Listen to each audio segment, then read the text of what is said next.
नमस्कार दोस्तों। तो आज हम डिस्कस करेंगे थेल्स थ्योरम। इस थ्योरम को बेसिक प्रोपोर्शनलिटी थ्योरम भी बोलते हैं। तो सबसे पहले हमको इस थ्योरम का स्टेटमेंट पता होना चाहिए कि वो स्टेटमेंट क्या है और उसका मीनिंग क्या है। फिर इसके बाद इसी के स्टेटमेंट से हम इसका प्रूफ और कंस्ट्रक्शन करते हैं। तो इस थ्योरम का जो स्टेटमेंट है वो है कि if a line drawn parallel to one side of a triangle intersecting other two side in distinct point, then other two side are divided into a same ratio। तो इसका बेसिक मीनिंग क्या है, मतलब क्या है, तो इसको हम समझेंगे ट्रायंगल को और इसके कंस्ट्रक्शन को ड्रॉ करते हुए। तो इसने बोला है कि अगर हम किसी ट्रायंगल की एक साइड के पैरेलल में एक लाइन खींचते हैं, है ना, इसमें लिखा ना कि a line drawn parallel to one side of a triangle, यहां तक का हम पहले ड्रॉ करते हैं। तो सबसे पहले हमें मतलब होना चाहिए कि पता होना चाहिए कि पैरेलल का मतलब क्या होता है। तो पैरेलल अगर हमने ऐसे कोई लाइन खींची एक, जैसे कोई एक लाइन है पैरेलल, अब इसी के साथ हमने एक और लाइन खींची जो इसके साथ साथ चलती है, लेकिन इन दोनों के बीच की जो दूरी है वो हर एक पॉइंट पे बराबर होनी चाहिए। मतलब अगर इसके बीच की जो दूरी है ना, ये अगर ये एक है तो ये भी एक होगी, ये भी एक होगी, और ये दोनों कभी एक दूसरे को इंटरसेक्ट नहीं करेंगे। इंटरसेक्ट मतलब कि ये लाइन एक दूसरी लाइन को कभी काटेंगी नहीं। एक दूसरे को काटती हैं तो इंटरसेक्ट कहलाता है। अब जैसे इसने बोला है कि इंटरसेक्टिंग अदर टू साइड, मतलब जब हमने यहाँ पर एक लाइन पैरेलल खींची, ये डीई लाइन है जो हमने पैरेलल खींची है, तो ये ए हो गया और ये हो गया बी और ये हो गया सी। तो ये जो लाइन डीई है, ये लाइन डीई है,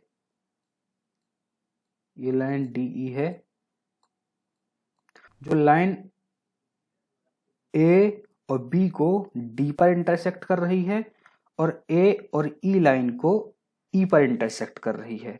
और ये जो लाइन डीई है, ये लाइन डीई है, ये बीसी के पैरेलल है। मतलब ये बीसी को कभी किसी भी पॉइंट पे इंटरसेक्ट नहीं करेगी, काटेगी नहीं। तो इसका मतलब हो गया कि ये इसके पैरेलल है और इन दोनों के बीच की जो डिस्टेंस है हर एक पॉइंट पे बराबर होगी। तो हमको पैरेलल का मतलब पता चल गया। अब हमने हमने जैसे इसमें बोला गया है कि पैरेलल लाइन ड्रॉ करनी है, तो हम इसमें एक पैरेलल लाइन ड्रॉ कर लेते हैं। ये हमने डीई लाइन ड्रॉ कर ली पैरेलल। अब आगे स्टेटमेंट क्या कहता है कि intersecting other two line in a distinct point. Distinct point मतलब अलग अलग पॉइंट पे ये लाइन ए बी को और ए सी को इंटरसेक्ट करेगी। डिस्टिंक्ट पॉइंट मतलब ये यहाँ पे डी में इंटरसेक्ट कर रही है और यहाँ पे ई में इंटरसेक्ट कर रही है। ठीक है, अब आगे स्टेटमेंट क्या कहता है, then the two other side are divided into a same ratio. Means जब ये यहां पर ए बी और ए सी लाइन को इंटरसेक्ट कर रही है, डिवाइड कर रही है, काट रही है, तो ये किस तरीके से काट रही है वही बोला गया है यहाँ पे। ये कह रहा है कि जो लाइन ए बी है, तो ए बी को इसने डी पॉइंट पे काटा, तो ये हो गया A D point, A D line D point तक, और डिवाइड बाई, सॉरी यहाँ पे बी बना दिया है लेकिन ये बी नहीं है, ये डी है। A D divide by D B, जो इसका रेशियो होगा, जो इसका रेशियो आएगा। रेशियो मीन्स जैसे एडी की जो यहाँ से यहाँ तक की जो डिस्टेंस है वो मान लो कि 10 है, और यहाँ से यहाँ तक की जो डिस्टेंस है वो कितनी है, मान लो कि 5 है। तो अगर जब हम इन दोनों को वैल्यू यहाँ पे रख देंगे, तो यहाँ पे हमने इसको 10 लिख दिया, यहाँ पे इसको लिख दिया 5, तो इसका जो जो जब हम डिवाइड करेंगे, इससे इसको डिवाइड कर दिया, तो इसका जो वैल्यू आएगा वो आएगा 2। तो उसी प्रकार से जो ये लाइन ए ई और लाइन ईसी, इनका जो रेशियो होगा जब इनको डिवाइड करेंगे तो वो भी 2 के बराबर ही होगा, 2 ही होगा, 2 ही होगा। मीन्स कि जब हम ए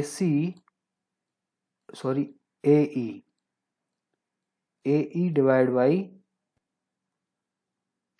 ईसी करेंगे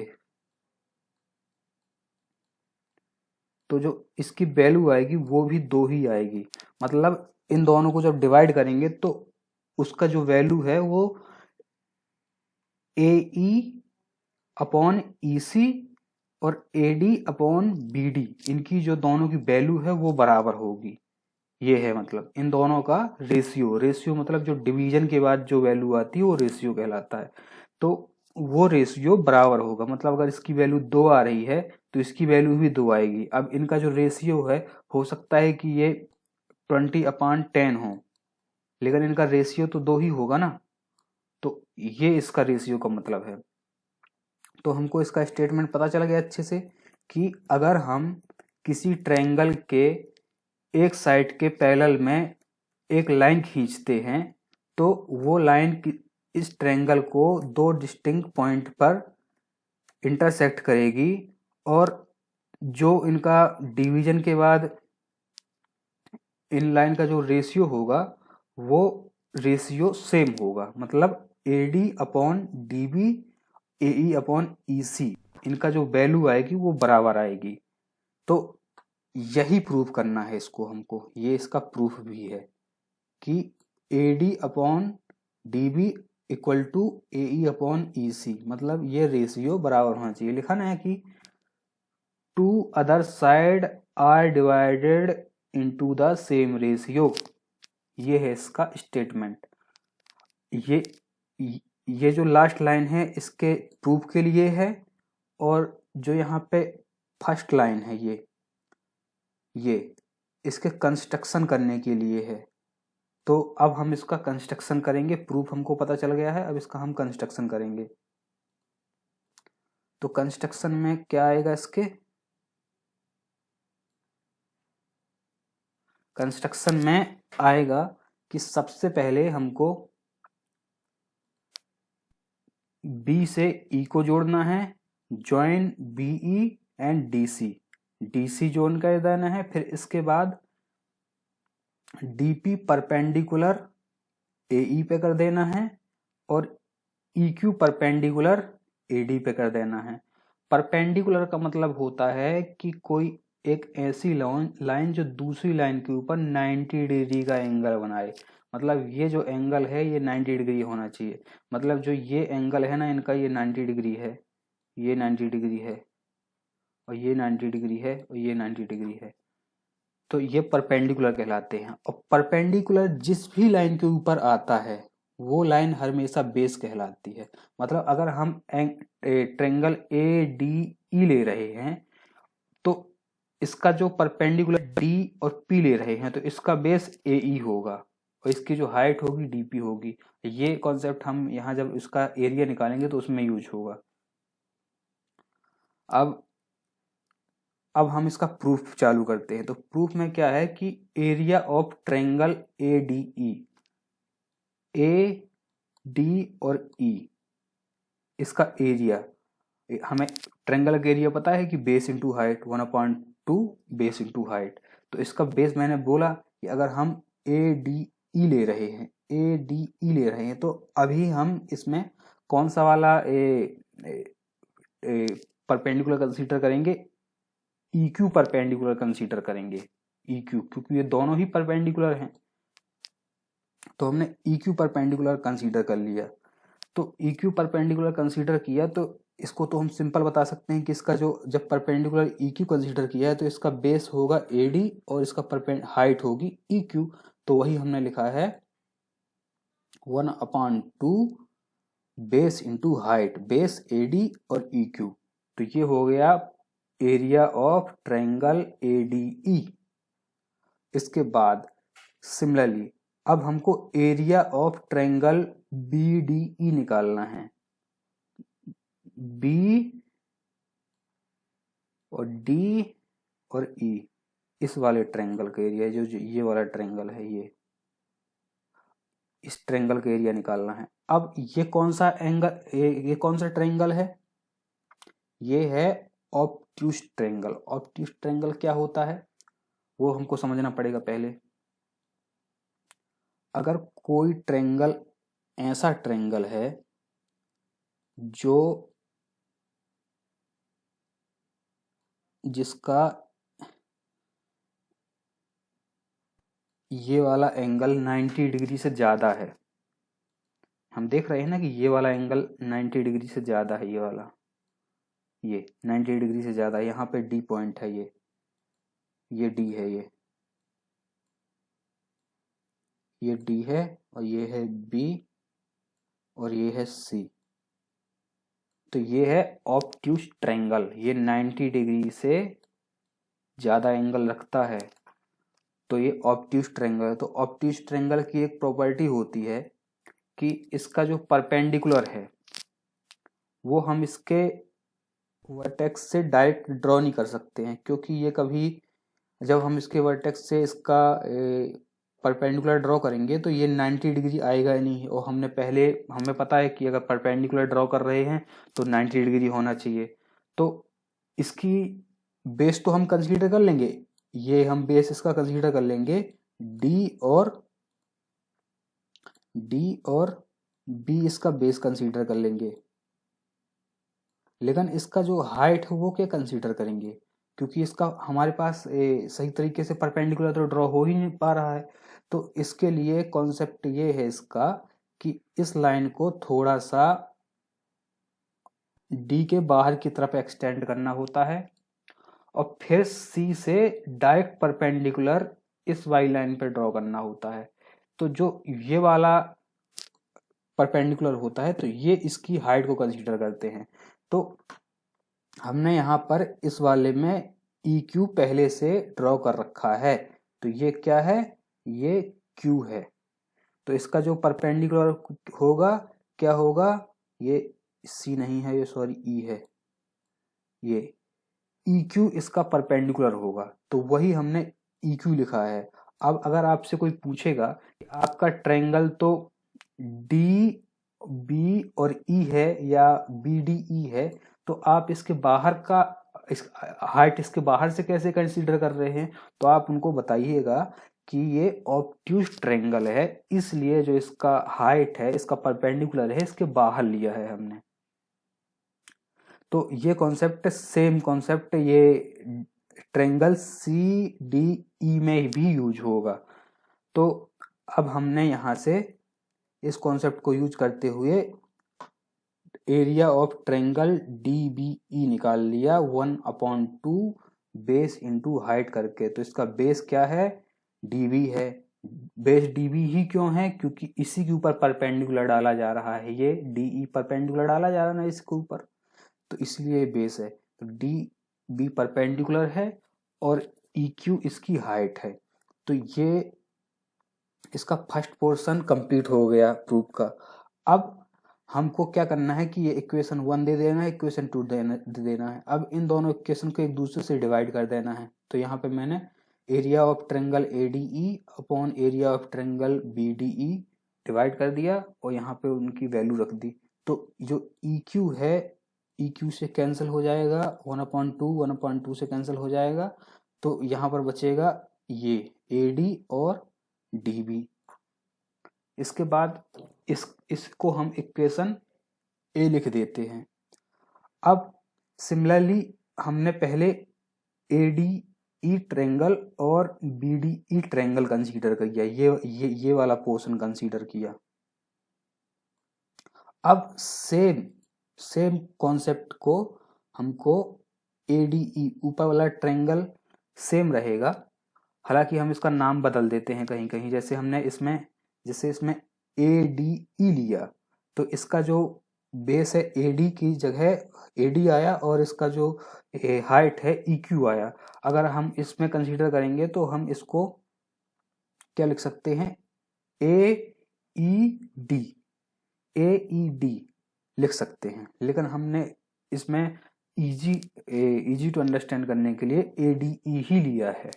और जब हम इस साइड वाला कंसीडर करेंगे तो इसका जो परपेंडिकुलर है ये डी क्यू कंसीडर करेंगे। क्या करेंगे? डी क्यू कंसीडर करेंगे, सॉरी डी क्यू नहीं यार, डीपी कंसीडर करेंगे, डीपी कंसीडर करेंगे, डीपी कंसीडर करेंगे। अब हम जो सेम मेथड है, सेम जो ये प्रोसेस है, हम ए डी ई ट्रायंगल और ई डी ई ट्रायंगल, ये वाला ट्रायंगल,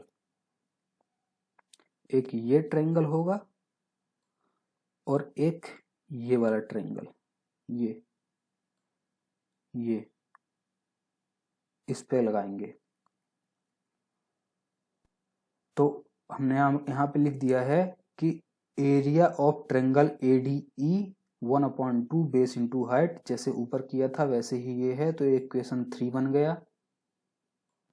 अब इसके बाद अब area of triangle D E C, ये डी ई सी ये एक ऑब्ट्यूज ट्रायंगल है। तो ऑब्ट्यूज ट्रायंगल का मैंने कॉन्सेप्ट अभी अभी बताया कि इसकी जो हाइट है वो इसके बाहर कंसीडर करनी है। तो इसका जो हाइट है, इसका जो परपेंडिकुलर है वो डीपी हो जाएगा, और इसका जो बेस है इसी ही क्यों होगा? क्योंकि इसी के ऊपर परपेंडिकुलर को डाला जा रहा है या गिराया जा रहा है, इसीलिए इसका जो बेस है इसी ही होगा। तो इसमें इसका बेस इसी और इसकी जो हाइट है डीबी कंसीडर किया।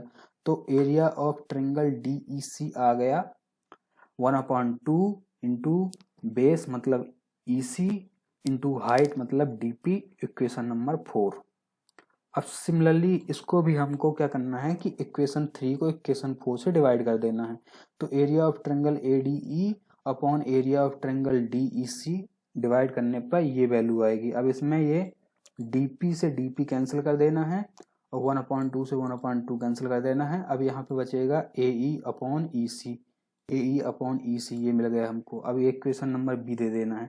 अब यहाँ पर एक और कॉन्सेप्ट आता है कि according to property of triangle, the triangle drawn between the same parallel line and on the same base have equal area, see in figure number 2। मतलब कि जो ये फिगर मैंने कंसीडर किया है, ये फिगर आपने कहीं देखा है? कहाँ देखा है? ये वाला फिगर, जस्ट ये है इसका नीचे वाला पोर्शन, ये डी ई और ई सी, ये दो पैरेलल लाइन हो गई। ये वाली ये एक पैरेलल लाइन हो गई, एक पैरेलल लाइन ये हो गई। तो इन दोनों लाइनों के बीच में जो ट्रायंगल बन रहे हैं, ये डी ई बी और डी ई सी, ये दोनों सेम पैरेलल लाइन, एक पैरेलल लाइन ये है और एक पैरेलल लाइन ये है। इन दोनों के बीच बन रहे हैं कि नहीं बन रहे हैं? बन रहे हैं। तो एक ट्रायंगल ये कंसीडर कर लिया हमने, ये वाला, ये, और दूसरा ट्रायंगल जो है इसका ये कंसीडर कर लिया।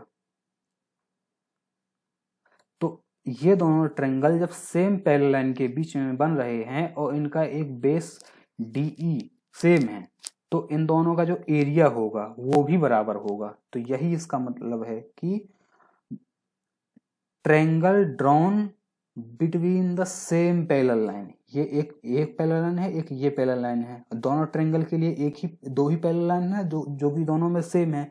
तो same parallel line and on the same base have equal area. अब यहाँ पर इनका एक जो लाइन है डीई कॉमन है दोनों में, तो इन दोनों का जो एरिया है वो भी इक्वल होगा। तो यहाँ पे हमने यही लिखा है कि area of triangle B D E equal to area of triangle D E C. तो ये वाला जो स्टेटमेंट है, ये स्टेटमेंट ऊपर जो दिया गया है उसका जो ये वो एक्चुअल मीनिंग है, ये है कि अगर सेम पैरेलल लाइन के बीच में अगर दो ट्रायंगल बन रहे हैं और सेम बेस को वो शेयर कर रहे हैं, तो उनका जो एरिया होगा वो बराबर होगा। तो ये एरिया हमने बराबर यहाँ पे दिखा दिया। अब इस वाले कॉन्सेप्ट को यूज करते हुए हम इक्वेशन बी में कोई चेंज कर सकते हैं कि नहीं कर सकते हैं? कर सकते हैं। क्या कर सकते हैं कि जो ये DEC एरिया ऑफ ट्रायंगल है, तो इसको हम रिप्लेस कर देंगे किससे? एरिया ऑफ ट्रायंगल BDE से रिप्लेस कर देंगे। क्या कर देंगे कि जो एरिया ऑफ ट्रायंगल DEC है, इसको हम रिप्लेस कर देंगे एरिया ऑफ ट्रायंगल BDE। मतलब जो ये वाला पार्ट है इसको हम इस वाले पार्ट से रिप्लेस कर देंगे। तो अगले वाले इक्वेशन में हमने देखा कि ये इक्वेशन B तो है, लेकिन यहाँ पे एरिया ऑफ ट्रायंगल जो BDE है वो हमने रिप्लेस करके रखा है। किसकी जगह है? DEC की जगह। मतलब ये यहाँ से यहाँ पे बदल गया है। क्यों बदला है? क्योंकि ये वाली प्रॉपर्टी हमने यूज की कि अगर दो पैरेलल लाइन के बीच में ट्रायंगल बन रहे हैं तो उन ट्रायंगल, अगर वो ट्रायंगल इक्वल बेस को शेयर कर रहे हैं तो उन दोनों का जो एरिया होगा वो बराबर होगा। तो जब एरिया बराबर है तो हम किसी को किसी के साथ भी रख सकते हैं। मतलब हम ए में भी चेंज कर सकते थे, लेकिन मैंने बी में कर दिया है। तो जब हमने इसे बी में चेंज किया तो हम देखेंगे कि इक्वेशन ए और बी इस तरीके से बदल गए हैं। तो यहाँ पे देखो कि लेफ्ट हैंड साइड, यहाँ पे लिखा भी है when left hand side of equation A and B are equal then right hand side will be also equal. मतलब कि इन दोनों को देखें तो ये सेम दिख रहे हैं कि नहीं दिख रहे हैं, और सेम है भी। मतलब इनकी जो वैल्यू आएगी सेम है। अगर लेफ्ट हैंड साइड इक्वल हैं तो राइट हैंड साइड भी बराबर होंगे। तो वही हमने उठा के यहाँ पे लिख दिया है। अब AD upon DB equal to AE upon EC। अब इसको अगर हम देखें तो ये क्या है? ये हमारा प्रूफ है। यही हमको प्रूफ करना था कि नहीं करना था? देखो ये यही प्रूफ करना था। अब कितना इजीली प्रूफ हो गया। तो इसको अगर हमको थ्योरम को करना है तो सबसे पहले हमें याद रखना है कि एक ट्रायंगल बनेगा। इस ट्रायंगल का नाम होगा A, B और C, और इसमें इसकी एक पैरेलल लाइन खींच देंगे ऐसे।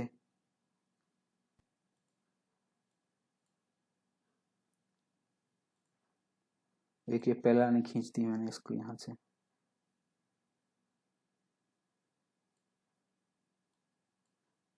अब इसकी ये पैरेलल लाइन क्या है? ये है D और ये है क्या है? E।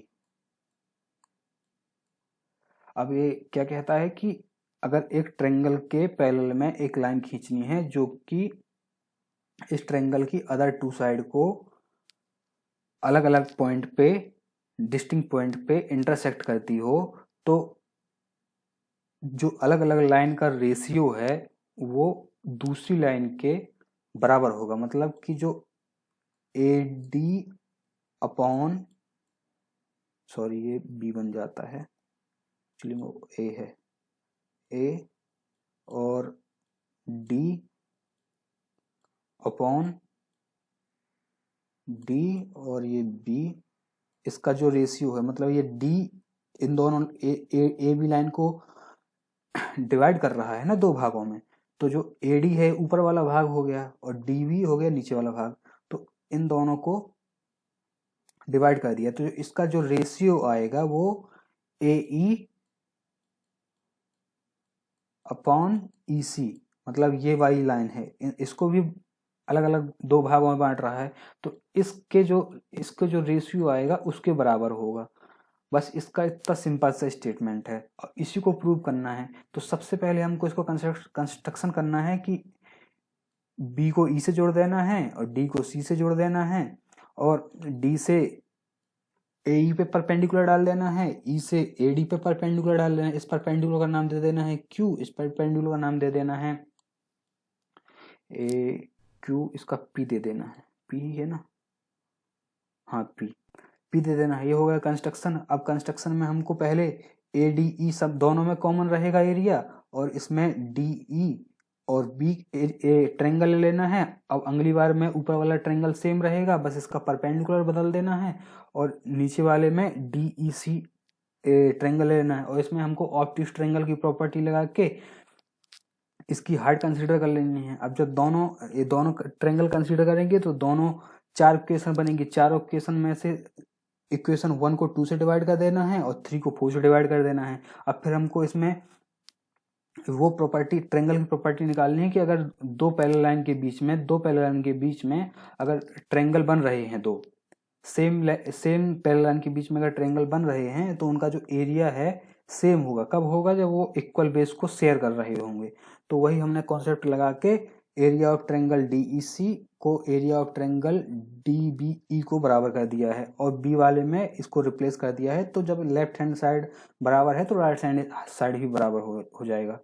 तो ये I think more than enough है थेल्स थ्योरम को समझाने के लिए। अगर फिर भी आपको कोई दिक्कत जाती है तो आप कमेंट कर सकते हैं। Thank you.